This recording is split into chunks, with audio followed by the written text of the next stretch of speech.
Hello guys, नमस्ते। आज चाहिँ हामी शनिबारको दिन मेरो शिवालय जाँदैछौँ गाइस। पानी परेर त्यही पनि हामी छोडेर यहाँ गइहाल्यौँ। 3 जना छौँ हामीहरू। छाता छ गाइस, छाता घुम्न चाहिँ रोकिनु भएन क्या हैन गाइस हालत अहिले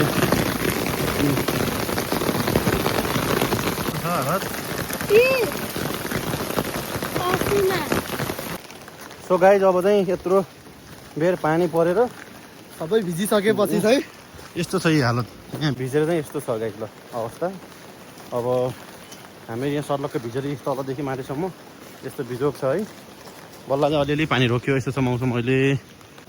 अब घाम लाग्यो भने चाहिँ सुक्छ होला होइन। घाम नलाग्यो भने त यस्तै हो, चिसोले मरिन्छ आज। किन मरिन्छ र होइन, मरिन्न मर्न त। यहाँ चाहिँ पहिला सोलिङ थियो होइन। त्यो हाइड्रोको ट्रकहरूले गर्दा चाहिँ अलि के भन्छ तपाईँहरूको यो बाटो चाहिँ एकदम बिगारिदिएको छ। यस्तो छ क्या है, यो पुरै सोलिङ क्या, ढुङ्गाको सोलिङ होइन।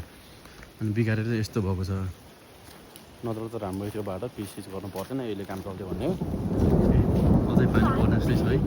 हामी चाहिँ काम फेरि पुगिसक्यौँ यहाँ।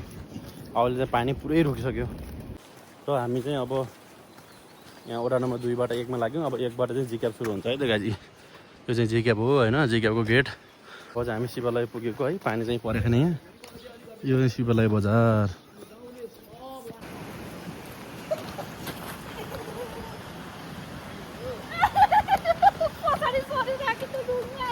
यहाँ पुरै फुल टिप्नु भयो होइन। लगाएपछि हामी पुग्ने चाहिँ यहाँनिर हो है। यस्तो दामी ठाउँ छ, यहाँ पुग्छौँ। यस्तो बबाल ठाउँ छ यहाँ होइन।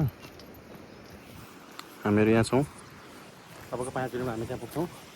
त्यहाँ बसेर अब मौसम ठिक भयो भने राम्रै हुन्थ्यो होइन। पानी पर्दा त अब के भन्नु, त्यही नि पत्ती चेलाहरू चाहिँ छ के अरे।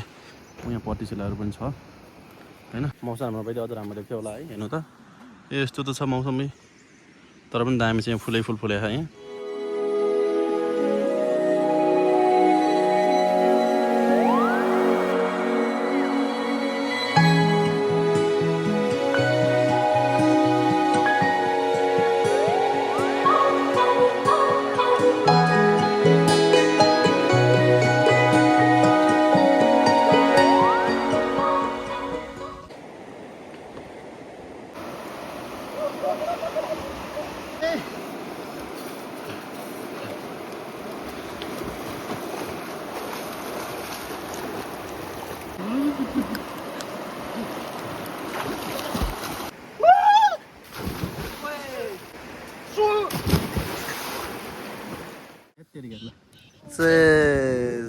यहाँ जङ्क फुड खाजा छ। यहाँ साथीहरू यहाँ खाँदैछन्, पौडी सौडी खेलेर। अहो